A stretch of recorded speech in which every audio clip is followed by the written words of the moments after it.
So in this training video, we're going to be talking about making your plasma cutter do a center punch. Now, we've already discussed in other videos and how to do a drill routine with your plasma. And this is very similar, except we're going to set the plasma cutter up so it just nicks the surface of the material and gives you a nice center punch. Okay, so the first thing you need to do is create a tool for this. Okay, so to do that, you can go up to your tools and go down to New Jet Cutting Tool. Okay, we're going to name it Plasma Center Punch. Oops. And then the number, I'm going to leave it as 99 will be fine. Kerf width, I'm going to set to the 0.1 because we're not going to be cutting with this. We're simply going to be nicking the surface. So this kerf width and feed rate are really irrelevant. You can just leave it at 50. Key thing here is your pierce delay. You want it set to 0. Now your pierce height you may want to play with.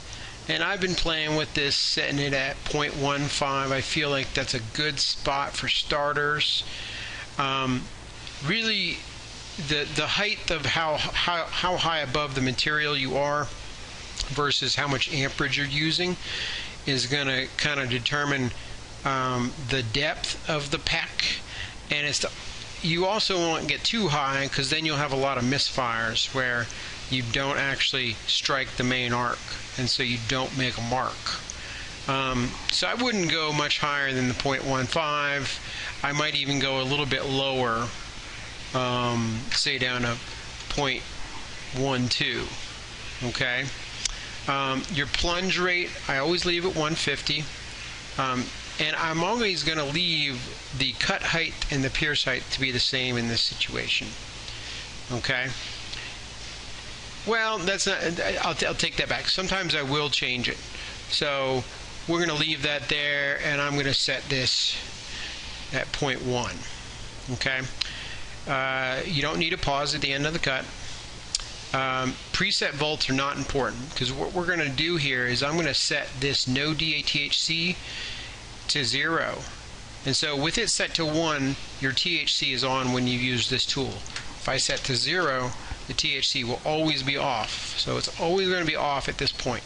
So I don't have to worry about the preset volts. It could be anything. And my DTHC delay, I don't need because I'm not going to be using it. Lead-in type, you're going to leave it normal. Okay.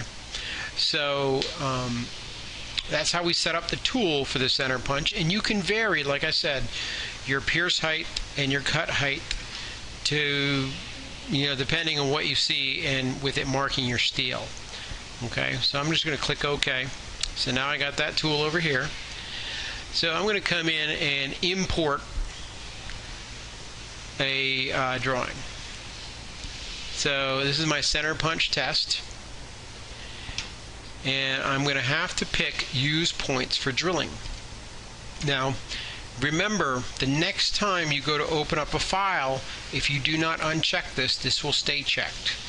And your points will come in as things that sheetcam wants to cut out.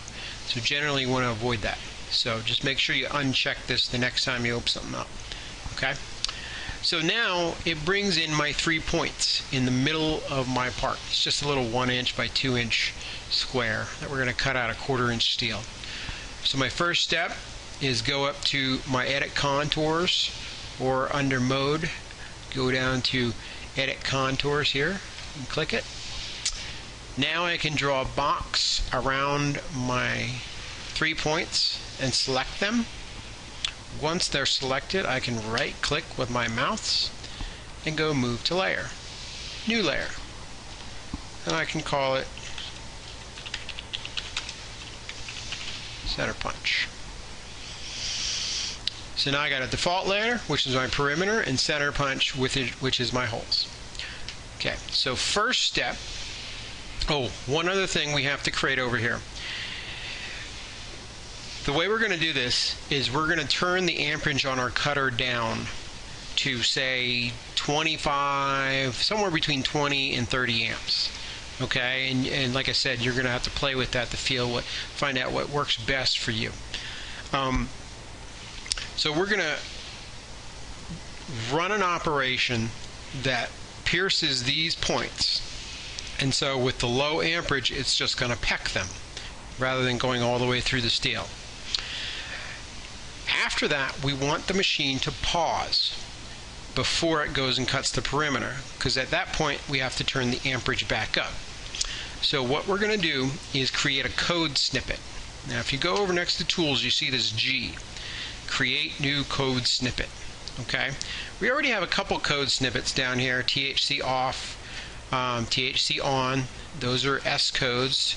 Those are used in the path rules. This is going to be a different code snippet, so go click there.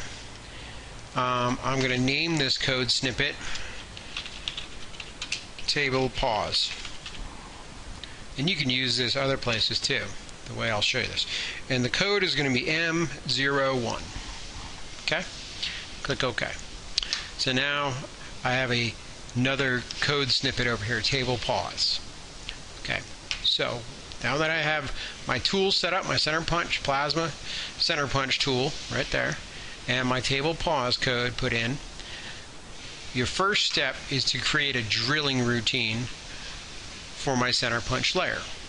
So I go drill operation, I come over here, I select the center punch layer, I come down here, I select my plasma center punch tool. Now this max hole size doesn't really matter at this point, so I'm just going to click OK. So now, as I can see, I got 1, 2, 3 pierces. Okay, then we're going to put in the code snippet for the pause. To do that, I go down to this G here under operations, insert code snippet to the output file. Okay, so now it's already selected, but otherwise I would select the right one. Table pause, M01, click OK. So now I have a code snippet put in there. Okay, and then my last step is to create the plasma cut operation for the perimeter of the cut. So I go new jet cutting operation. I'm going to pick my default layer. I'm going to pick my 65 amp 1/4 inch steel for this particular test. I don't need any path rules. I'll increase my pierce or my lead in a little bit and click OK. So we're going to pierce little divots here. Machine will pause. I will turn my amperage back up, and then it will come over here and cut the perimeter. So that's all you have to do in sheetcam to set up to do a plasma center punch. Now next we're going to move over to the machine. I'm going to show you what this actually looks like, and let me describe it for starters. Your first pierce is always going to be slightly longer and deeper than every subsequent pierce after that. Okay, so you just want to keep that in mind. If it's critical that you can have a deviation, you may want to make that pierce point be somewhere, say down here, where it's going to be cut over top of anyway. You can, fudge that first point, make a false first point basically, so it gets that little slight delay out of the way, and then it moves on to the next points properly. Okay, but in most situations it's not necessary.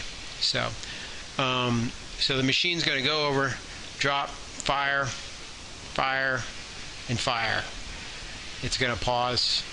I'm going to turn the amperage back up, then it's going to move over, and then I'm going to have to hit run again, and I will have to hit run twice, as we usually do when we start a cut, because it loads the parameters, and then you hit run again, and then it will come over and cut the perimeter. So let's last steps, post process this, and we're going to take this out to the machine and show you how it works.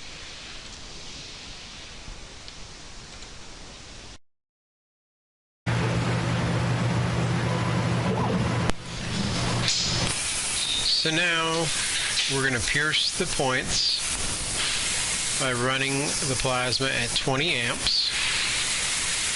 Now we're going to increase the plasma back up to 65 amps and then hit run twice to start the cut.